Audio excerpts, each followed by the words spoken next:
Hey, welcome into Hold My Banner. If you love this show, first of all, gracias. Secondly, check out Foxborough Rush on Nesson as well. We'll tell you who the Pats should target in free agency. Foxborough Rush can be found on YouTube, Spotify, Apple, Amazon, and wherever else you get your podcast. All right, here we go. Hold my banner. Just hold it. Travis Thomas here with the walking, talking, triple-double. Ooh, a little jingle. Ante Campbell, you like that little theme song for you? Yeah, I like that, Travis. Yeah, I'm excited for this episode. I'm ready to get straight into it, bro, honestly. Well, excuse me. We won't waste any time because, sir, as you know, we have hoops royalty in the house today. Stan Van Gundy pulled up on Tay and I. Check it out.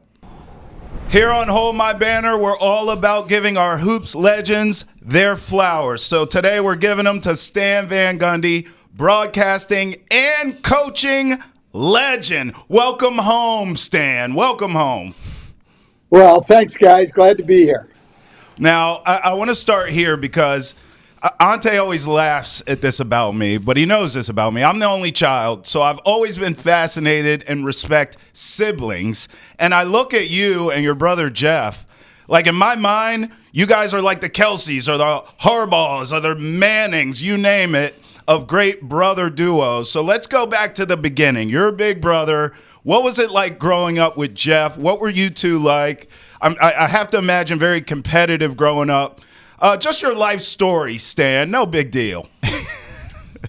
No, listen, Jeff has been my best friend my entire life. And it was great. I mean, he was 3 years behind me in school. He's about 2.5 years younger. But, we were together all the time, shared common interests. My dad coached for over 40 years, so we were always around the gym. And, it's just been... He's been super supportive of me. I think I have of him also. And, it's just been a real blessing in my entire life to have him as my brother and my best friend. And, I only wish, I had more time to spend with him. But we talk, 4 or 5 times a week and share everything. So it's great. You know, you mentioned you and Jeff growing up and your father as a coach, being coach's sons. What's like the first memories that you can remember in terms of basketball? Like what's the first time in your life where you really realized how much of a presence the game really meant to your family?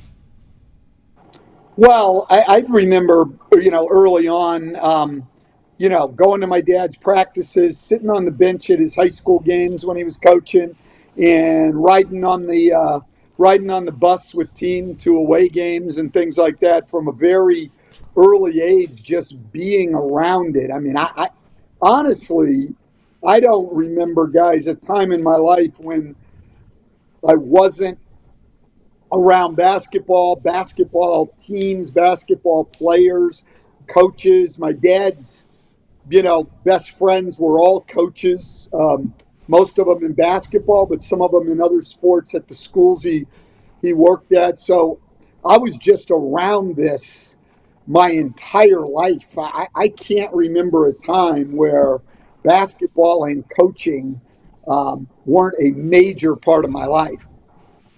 Yeah, speaking about basketball being a major part of your life, you got to take me back to those playing days. Look, we both California dudes. I got to get a little, what was it like? Last time we had Fran Fraschilla, he told me California dudes are soft. So I want to know, what kind of player were you as a young youth in this basketball world? Well, I got to tell you, I'll sum it up in one story about my father. My father was coaching in college and didn't get to see me play a lot in high school, and was able to come to a game my sophomore year in high school. I was playing on the varsity, Alhambra High School in Martinez, California. And I got in the car after the game, probably a loss because we didn't win much my sophomore year. And I got in the car after the game, and my dad said to me, "I hate the way you play." That's what he said. So I was like, okay, we're doing well here, because I shot the ball all the time. Like, every time I got it, Ante, I was shooting it. I mean, that was me. And but look, I mean, I was in a high school program that went from 4 wins as a sophomore to, I don't know, 10 or 12 maybe as a junior, and then we were in the North Coast section finals as a senior. And I say this to high school and college athletes all the time, and I can relate to this, that, I think when you're young, you get too caught up in, how many shots am I getting? How much am I playing? And, all of that. And you miss the experience of just giving yourself over to a team and the joy of what it's like to be part of a team. And I'll just say, so I graduated from high school in 1977, so 48 years ago. And Tuesday night, when I get to San Francisco to do a Warriors game Thursday, I'll do, as I do every time I'm out there, I'll go to dinner with 4 of my high school teammates Tuesday night in California. That's what team sports are all about. Like, that's right.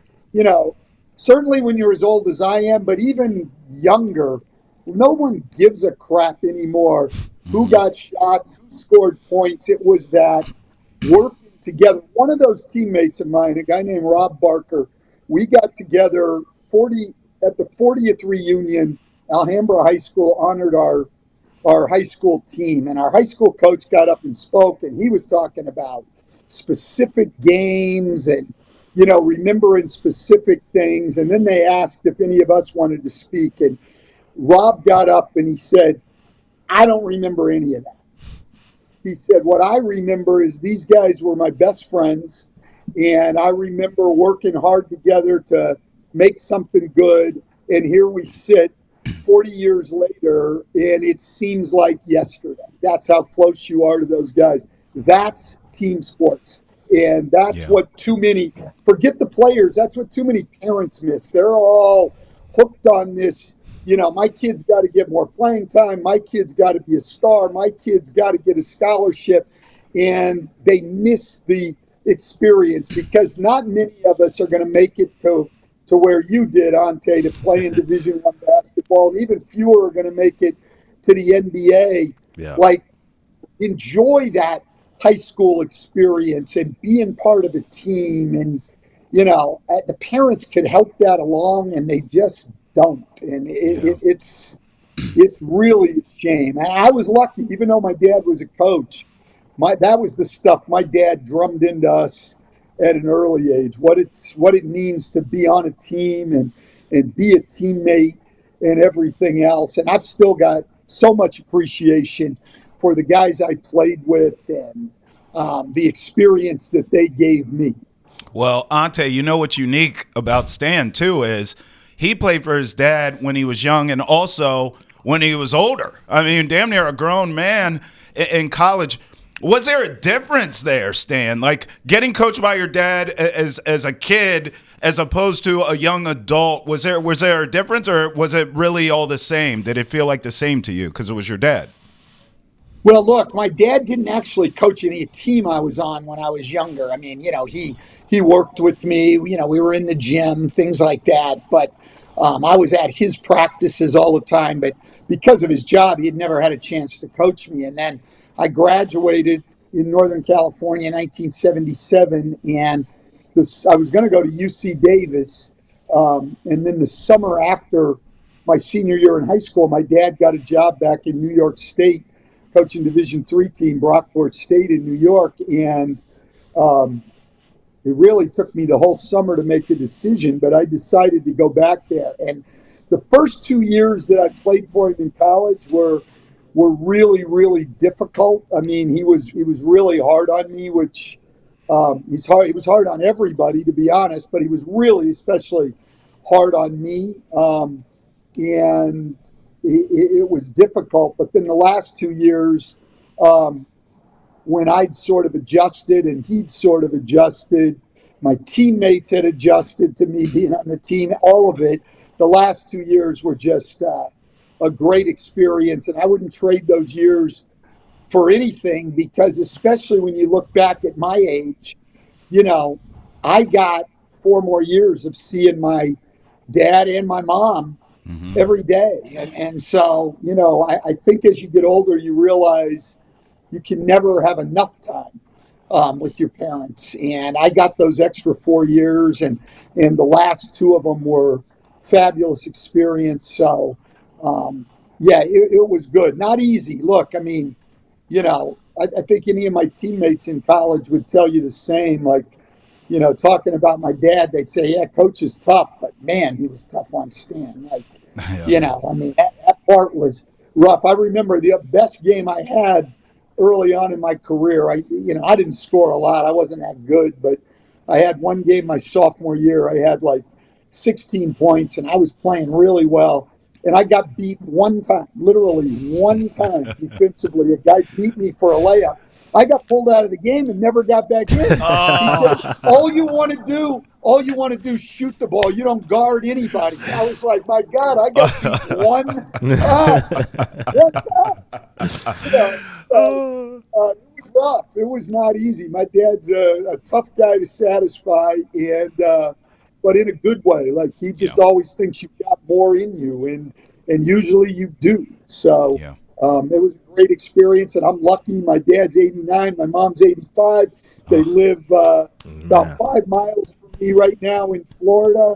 I'm a lucky person with the first of all, my brother says it all the time. We hit the parent lottery. We just you got no control over that. We got lucky. We have great parents, and then I've been even more fortunate because I have spent even a lot of my adult years close by with them and able to see them all the time. It's been probably the greatest blessing of my life. Yes, a true blessing, Stan, for sure. And I actually see that glow in you when you talk about your parents, but I see a very similar glow when you talk about your teammates, your past teammates. I mean, Kenny Carter, this is a guy you played alongside whose coaching career later would be made a movie, Coach Carter, with some dude named Samuel L. Jackson. I mean, Stan, I have to imagine that whole thing must have been a trip for you, right? Yeah, look, when I found out the story, so Kenny played at Richmond High School, where he ended up coaching. We were the same class, and at the end of that year, our county, Contra Costa County, played a 2-game All-Star series against the neighboring county, Alameda County.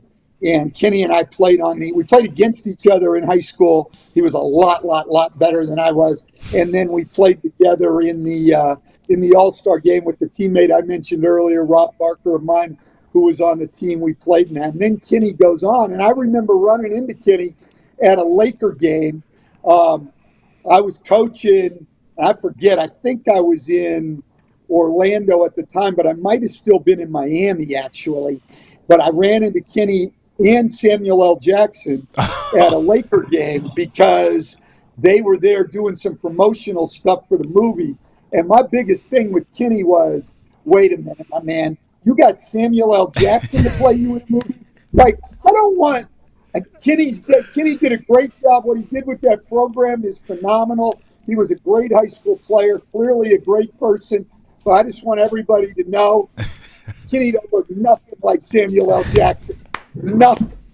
All right? That would be like, like me getting like George Clooney or something to play me. Come on, man. This ain't right. So, but it was a great movie. I took my kids, and it was, it was really, and Kenny and I didn't know each other that well, but it was a thrill to, take my kids and you see what this guy did and say, you know what, I played with that guy. Not Samuel L. Jackson, the real guy. Right. Right. All right. So now we've talked about your playing career. Yep. I want to talk now about the switch in the coaching, because that's always so interesting to me, the transition, right? Giving up the fact that you're not an athlete anymore, and now you're going to teach young athletes how they can better themselves and win games and do all the things that you were talking about earlier. What was that transition like for you? It was something that I knew was coming for a long time. I mean, having grown up around it, I think Jeff and I both knew that we wanted to coach. my dad used to say all the time that, he never worked a day in his life. He coached over 40 years, high school, small college level, junior college, and was an assistant at St. Mary's College for a while. So he just loved it. And I think when you grow up in a family where your dad's going off to work every day with such enthusiasm and loves what he does, that you're going to be drawn to it. And we were. And so I knew it was coming. And my senior year of college, like second semester, I just, it was a different time. I mean, we didn't email and things like that. I mean, it's 1981. So every time somebody got a coaching job in college, a job changed hands. I mean, I fired off a letter and a resume and was interested in being on that person's staff. And probably, I don't know, well over 100 applications and things, just, and then I got lucky. I landed at the University of Vermont, and it was a much different situation at Vermont than it is now. They didn't, Vermont's become a great mid-major program. It was at that time we only had one full-time assistant, and that guy had to actually say he was full-time. He actually had to teach some classes at the same time, and so then I get the job as a graduate assistant. But I had, I was the guy who was on the road most of the time recruiting because the other guy had to teach classes and things. So I got an amazing level of responsibility for somebody right out of college. Wasn't good. I don't think it was good for the program, quite honestly, that, I mean, because I was just learning what to do, but it was fabulous for me. And my dad preached to me early on in my career he said, you're young, you're single, you don't need money. Like, choose responsibility over money, get an experience. And so 2 years at the University of Vermont, and then at 24 years old, I got a chance to run my own program at Castleton State College in Vermont that was a NCAA Division III and NAIA program that played NAIA in the postseason. And I had two jobs offered to me, actually, a Division I assistant's job at Dartmouth College with Reggie Menton, who is a fabulous person and coach, and the head coaching job at Castleton. And the job at Dartmouth would have paid actual money, like 5 times more money than they paid me at Castleton. And I know it was only 1983, but they paid me $7,500 to run the equipment room and $1,500 to coach the basketball team. Wow. And I remember asking my dad, and he's like, hey, you want to coach? You have a chance to run your own program? Like, what kind of money do you need? And then this one, I mean, my dad's like, my brother says this all the time. Everybody needs people in their life who care about you, who will tell you the truth. And my dad is that person. So I remember part of the way through the year, we had a good team. That's the other thing. I took over this team that literally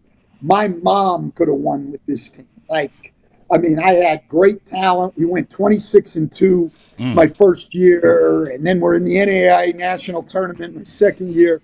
But in my first year, I was complaining one day about the money I was making. My dad listened to me, he's listening. I'm like, man, I just, it's month to month, and, I'm just hoping I can pay the heating bill and, the whole thing. And he's listening to all this. And then after he listened to me vent a little bit, he said, Stan, do you realize that if that job actually paid real money, you wouldn't have gotten it?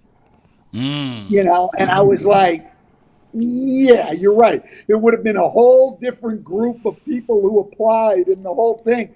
And that just got me back into the perspective of, what? You're damn lucky to be here. Like, don't be complaining. You're not Dean Smith or Bobby Knight, and you got, you're 24 years old and you've got a head coaching job. You should be happy as hell. But that was the stuff that my family has done for me. I mean, that's a, I think people have to understand that's a loving statement. That's not, oh yeah, you're the greatest. They should be paying you 5 times what they're paying you. No, no, no, no. Yeah, my dad's as supportive as can be, but he's also going to bring me back down to earth. So Yeah. I didn't ever have to worry about getting too carried away with myself because I had people who would bring me down, and then that became the job of my wife and kids.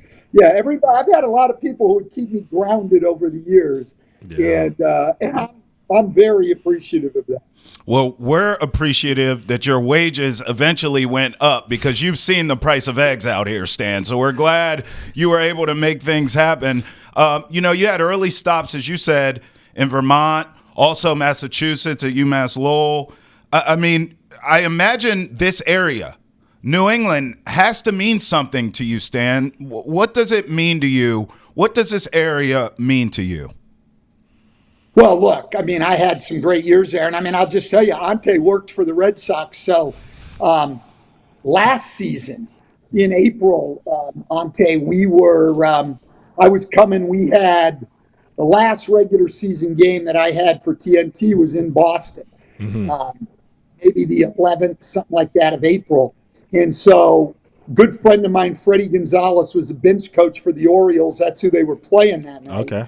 So I was planning to go to the game anyway. And then some guys that I had coached at Lowell were reaching out about, hey, you in town? You want to get dinner?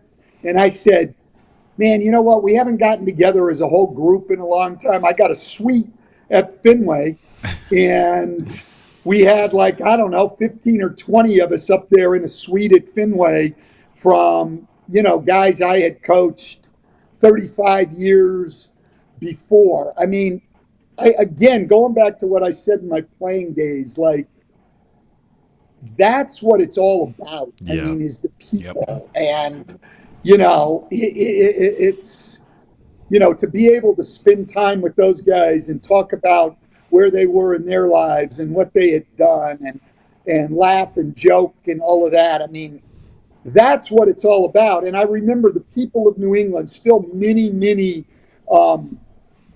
great coaches that I'm friends with. Maybe the best high school coach that I've ever been around, Jack O'Brien, won all kinds of state titles and was in Final Fours at Salem High School and then in the city of Boston, not coaching anymore, still teaching.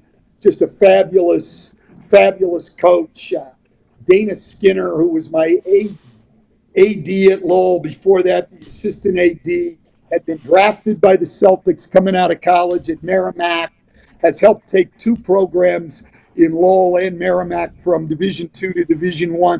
I mean, my memories of New England are like my memories of people everywhere, of places everywhere. It's the people. And there's some great coaches in that area, high school and college. I'm friends with a guy, Art Leptowski, who's now back at Franklin Pierce, where he used to be a head coach. He's back there as an assistant. I hired him twice. I hired him in Detroit and New Orleans. I coached against him. I mean, God, you meet people and you bond with people. And to me, that's the greatness of sports. The respect you gain for people. It's beyond just friendship. It's people that, you compete with and compete against. It's just a different bonding experience. And, I could stay on this podcast. I could take up your whole night of programming on Nesson and tell you all the great basketball coaches that I met in New England and the players I had a chance to coach. I maybe coached as good a Division II player as there's ever been, Leo Parent at Lowell.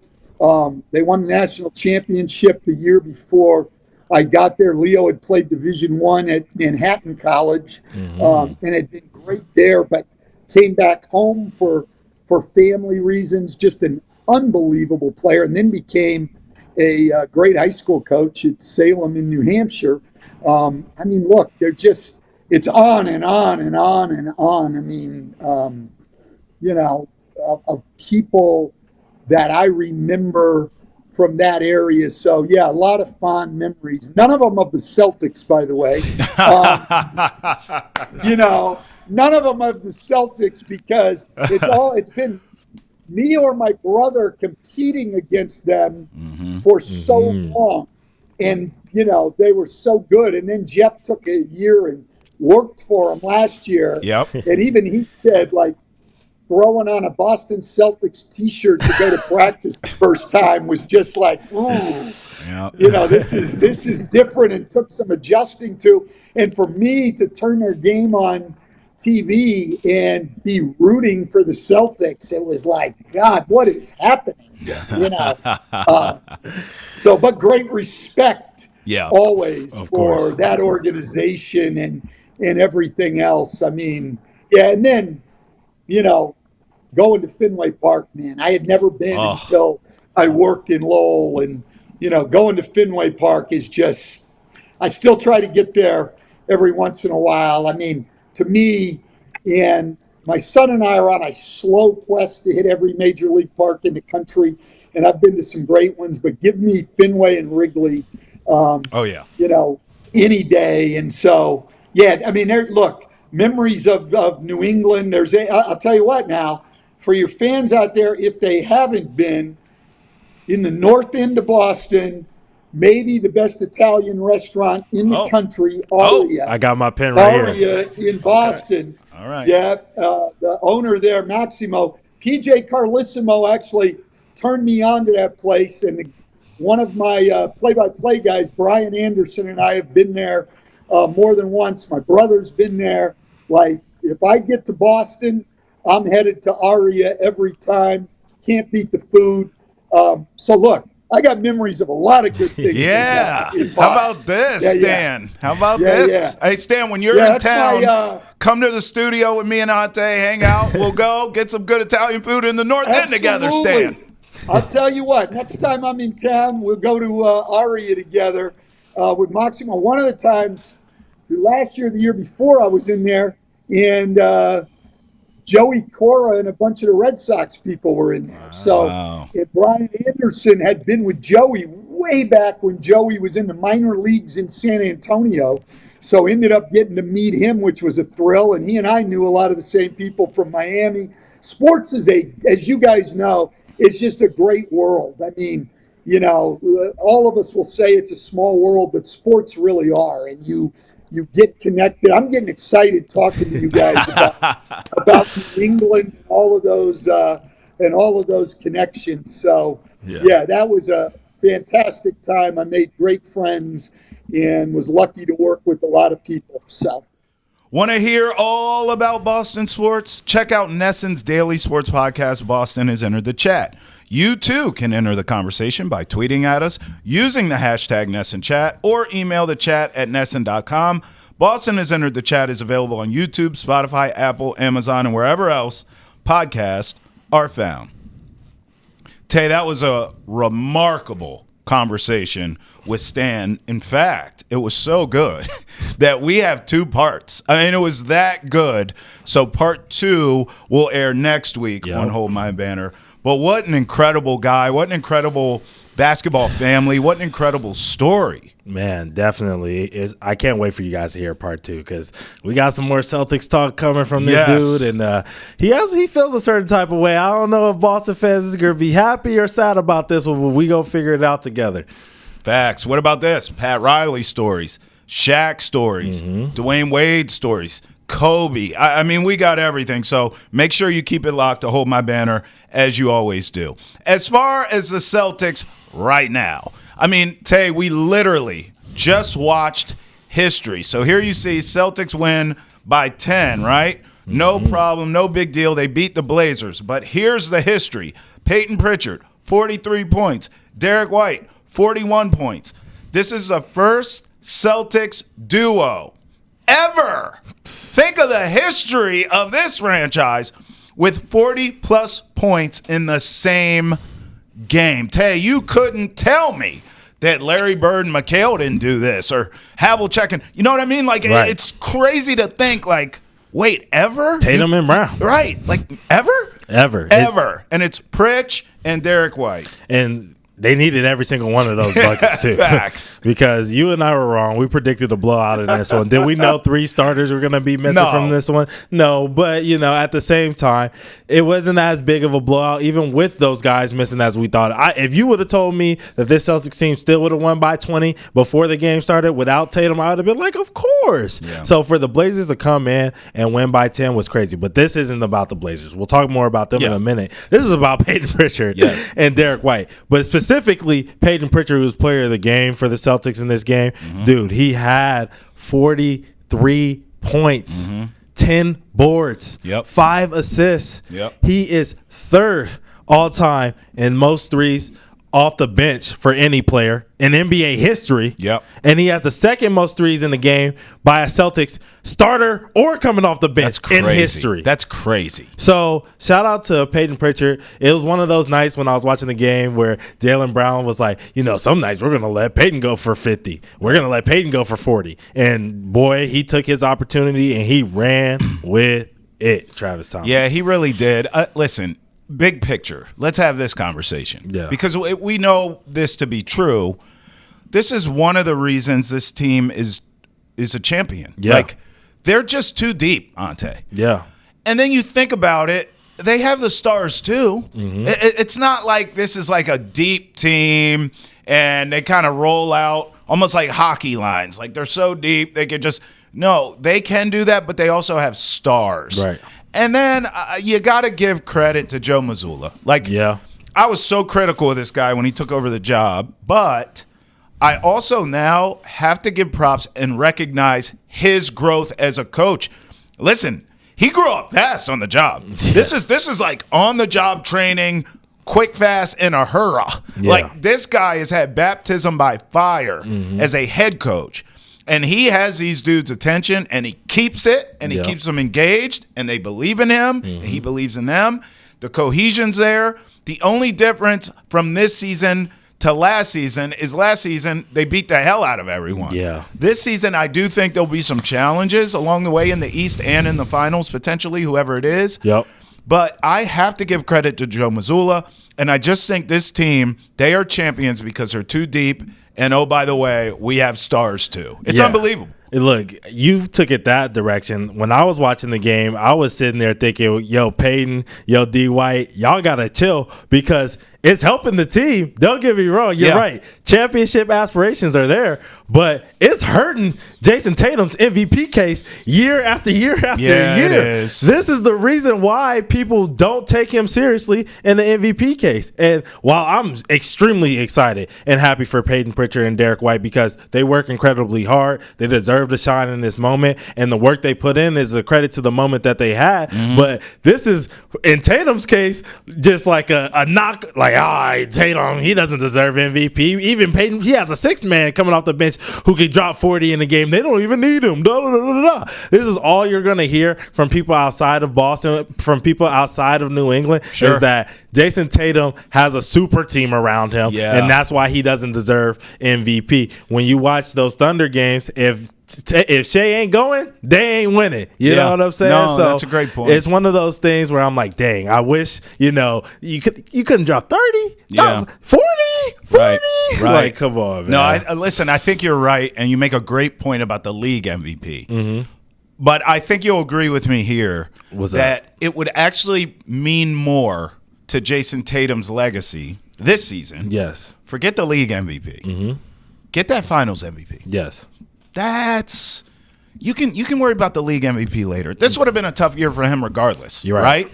SGA doing what he's doing. You got Jokic every year. So I think finals MVP will carry more weight not only this season but for Jason Tatum's legacy than a league MVP for now. Not to say he's not going to get one or two, but the finals MVP, he needs that now. You're right. And look, I don't want to look past this game before we move on. You're right about everything that you said, but I do want to give my flowers to the Trailblazers. I asked you last time kind of what do they need, and their guys showed off. Anfernee Simons, Shaedon Sharpe, Jabari Walker, they all have fantastic games on both ends of the floor. Tumani Kamara still had a great defensive game. Donovan Clingan's coming. They have a lot coming. Even the rookie or the second-year player in Scoot Henderson, he had a decent game in that game. They're coming. So shout out to them. I hope they keep progressing. Well, credit to us. I mean, you're humble, so I'll do the bragging for us. We didn't bash them. We did say they were going to get blown out in this game. Yes. And we were wrong. But as far as the future goes, I think we were both very honest. And we said, look, you're not that far off. Stay the course. We both like how they're being built. Yeah. But they need either a veteran that knows how to win or they just have to draft the right guy. I don't know. Maybe it is Cooper Flagg because they're in that sweepstakes. Yep. But they're still a couple pieces away.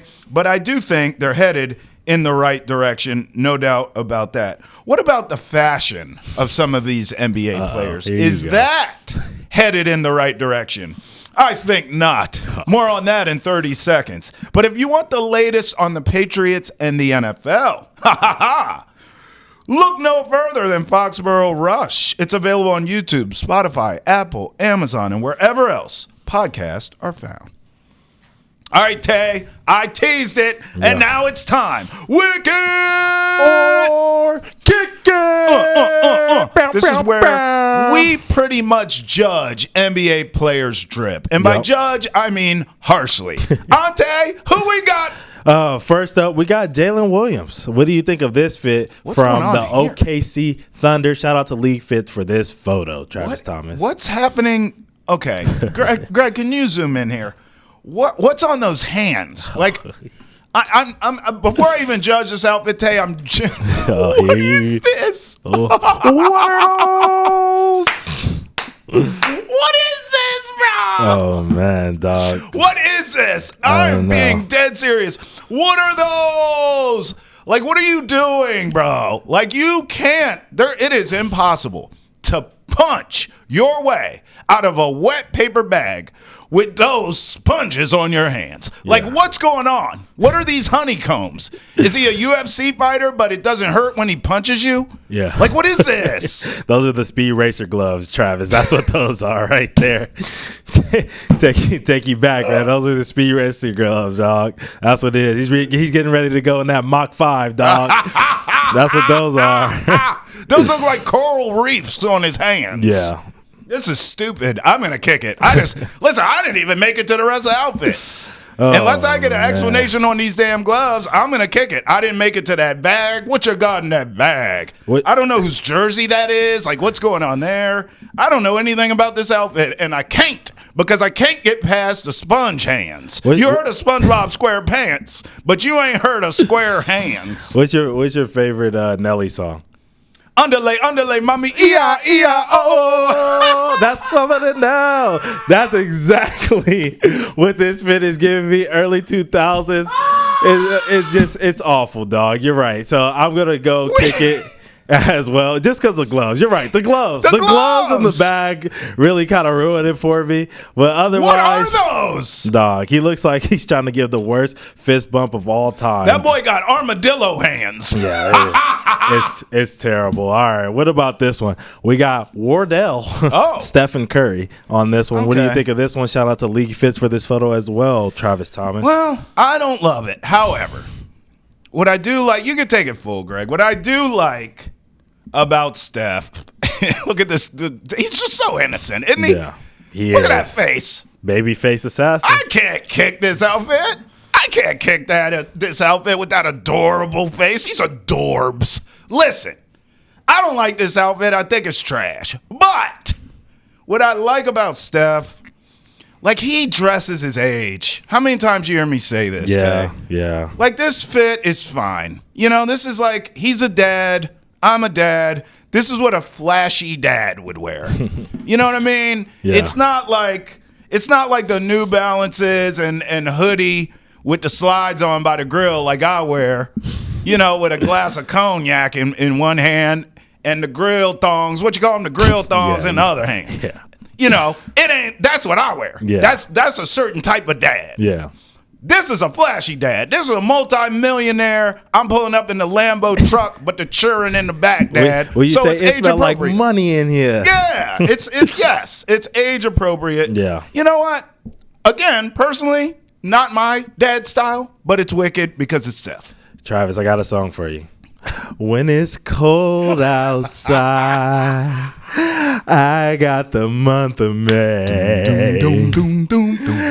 I guess you say, What you say, girl? What can make me feel this way? What is it? My girl, my girl, my girl. I said we're talking about my girl, my girl.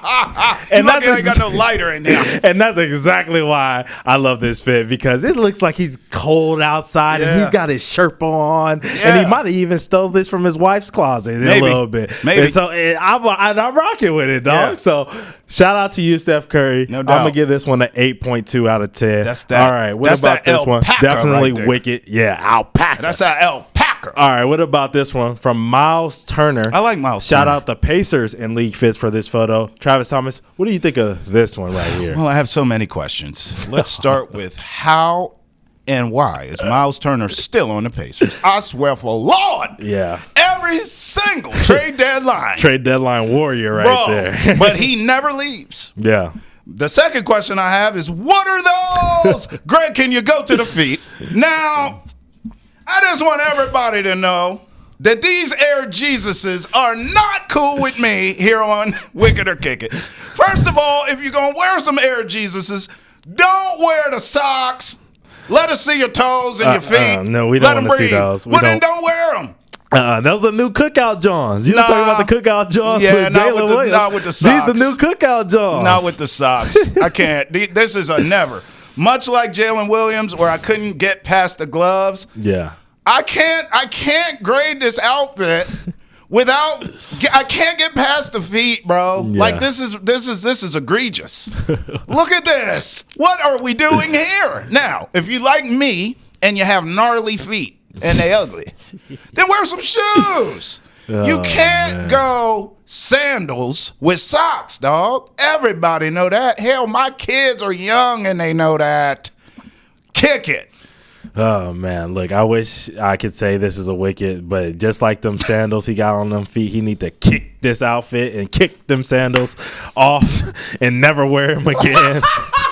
I'm right there with you. I want to like this so bad because you know exactly what this reminds me of. It reminds me of the old man in the anime who would sit there and he's got a fat belly on and he's sitting there eating his ramen, not wanting to be annoyed. And he's got exactly this outfit on right here. And then he will kick your butt. He will kick your butt. And I know one thing about Miles Turner. He will erase your shot. That's a fact. And so this fits that narrative. Yeah. But it is just not working out for him. It's the shoes, dog. Like, honestly, like let's be real before we move on. Yeah.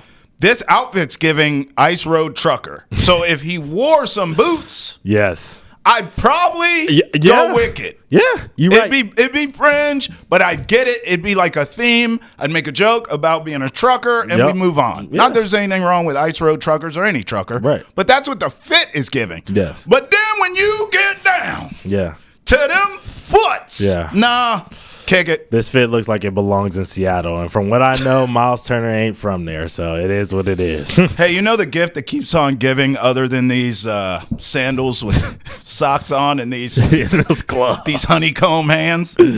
It's Celtics Lakers. I mean, the NBA loves that more than anything. We'll talk about it in 30 seconds. But first, stream the entire Red Sox season with a NESN 360 annual plan. It's available at an all-new reduced price of just $20 a month, paid annually, and it's for a limited time. You get 4 free tickets to Fenway with your purchase. Visit NESN360.com to sign up today. All right, Celtics Lakers Saturday. Last time we talked Celtics Lakers, because we talk it often, We are in Boston, after all. Yep. We were talking about big picture. Could this be the NBA Finals? Rivalry renewed. Mm-hmm. So I ask you this. Is Saturday an NBA Finals preview? Let's break down this weekend's game, my friend. Okay, yeah, I'm going to say this. No, Okay. you already know that I don't think it's an NBA Finals preview. Okay. I'm not going to waste too much time there. All right. What I do think is that we are going to have a battle. We have Jason Tatum sitting out of the last 2 games. We have Jaylen Brown rested, sitting out of this game, getting ready for Saturday. We have hopefully a ready to go Derrick White after his huge performance, ready to go Payton Pritchard. You know, we're talking about who's the best duo. Yeah. You know, Payton Pritchard's going to be going up for who's the best white boy off the bench. You know what I mean? Yeah. Is it gonna be? I mean, Austin Reed doesn't come off the bench, but is it going to be Austin Reed? Is it going to be Payton Pritchard? You know what I'm saying? That's what they playing for too. So it's a lot of stuff that's going to be going on. Who's the best young coach? Is it going to be JJ Redick? Is it going to be Mazzulla? Yeah. We're trying to figure out a lot of things. Who has the better duo? Is it Bron at age 40 at 50K points and Luka Doncic losing weight, looking good on a warpath? Is it Jason Tatum ready to prove the naysayers wrong? JB ready to prove the naysayers wrong? I'm ready for all of this action. It's going to be a fun one here in TD Garden. I'm just excited for all of that. Okay, well, hell, the way you laid it out, it sounds like an offensive fireworks kind of game where the stars are shining bright like a diamond. Yeah. Not me. I'm going defense, bloody nose, rock fight. This is the reason why I'm taking the Celtics if this is the NBA Finals, because they can actually play defense. I don't believe the Lakers can play defense sustainable. Yeah. Sustainable. They're playing it now in spots, but it's not sustainable. Everyone being back fresh, that's all I need to know. 111-104, Celtics win. The score feels closer than the game actually is. I think the Celtics bully the Lakers. 111-104 is my prediction. What say you? You say bully. I'm going to go even further. Okay. 122-107. Oh! Celtics. Easy win. That's how it's coming out in this one. Yeah. That's how I'm coming. Remember what happened to Denver? And then they came back, and everybody's been talking about all these comebacks. Cavaliers were down big. They ended up coming back. No. Celtics first half has been on fire. I think this is the game, now well rested, where they say, nah, ain't no comebacks in this one. We are shutting it down. This is our league. There ain't no Celtics-Lakers rivalry. We're winning this one, and we're letting everybody know that what the Lakers have been doing lately is farce when it comes to the champions. Fugazi. Say it with your chest. Yeah. Celtics in 1. Celtics in 1 should be on a T-shirt. Celtics in 1. All right, let's get to our League Pass games. We got a lot of great offerings this weekend, my friend. Where are you going here, League Pass? Look, League Pass, I got to go to 2 teams that probably think I hate them. At least the Hawks know that I don't. But the Pacers definitely do, especially after the way we just roasted Miles Turner. Facts. But Pacers at Hawks on Saturday. Okay. I'm tuning in. I've had this matchup before in a Hold My Banner episode. And the reason I've had this matchup is because of the point guard play. 2 teams that are terrible offensively. Bottom half of the league. Defensively. Yeah. Terrible defensively. Bottom half of the league defensively for both of these teams. But what do they have? A point guard who can score the ball and not turn it over and facilitate to all his guys, right? Yeah. And as much crap that I've given Tyrese Halliburton over the course of Hold My Banner, I still do believe he is a good player. Okay. I just don't think he's at the upper echelon that some people put him at. Okay. You know what I'm saying? But I also think Trae Young is a very good player too on that same level, right? And so I want to see these two duel it out against each other, and that's why I'm tuning into that game. Pacers at Hawks on Saturday. I know you were nice to Halliburton there, but I am still convinced that nor he or Siakam. You don't like any Pacers. It's pretty apparent to me there's not a player on that roster that you actually really like. Is that fair? Sure. Okay, that's what I thought. Sure. I'm going Pistons at the Warriors Saturday night. Okay. Look, we've talked about the Pistons a ton on this show, and what is there to say about Steph and Jimmy Butler and Draymond that hasn't already been said? Right. And Steve Kerr and the whole deal, right? So, listen, I mean, this is like a Pistons test to me. I want to see, can you go on the road against those three I just named and that coach in that building? They need this game too. Yeah. They're fighting and clawing, right, to get in. This is like if the Warriors win, I'm not surprised, Dante. Yep. Cool. But I want to see the Pistons in this spot. I've seen them against the Celtics in this spot, and they've responded. Let's see if they can go out west and get that done. That's a big test for them. And as someone who believes in them, Tay, as someone who told me about them coming into the season and I laughed at you. Yeah. I imagine you have to agree with me. This is a big spot for them. This is a huge spot for them. Look, this team needs another test. Every single time they get a test, they better be ready to take it on. I saw what these dudes were talking about. I mean, you had Malik Beasley on the internet saying, "Oh, James Harden sucks. He can't. He's not good. Blah blah blah. He's easy to guard. Whatever." And then what did James Harden walk in there and do? Drop 50 on. Facts. So now you got punched in the mouth. Facts. And now you're facing a team that's been hot lately since the trade deadline. Facts. So how are you going to respond? These are important moments for them to get ready for a playoff series that they're going to lose, but that they're going to have, right, this year, hopefully. And so in order to get ready for the development over the next couple of years, they need to be ready for every single test that comes to them. So I'm right there with you, Travis Thomas. You're absolutely right. If Harden put a 50-piece on you and you don't tighten up, imagine what Steph will do to you. I think that's well said, my friend. Right. For Travis Thomas and Ante Campbell, we thank you for rolling with us here inside Hold My Banner. Till next time when we ask you to hold it again. Peace. Deuces.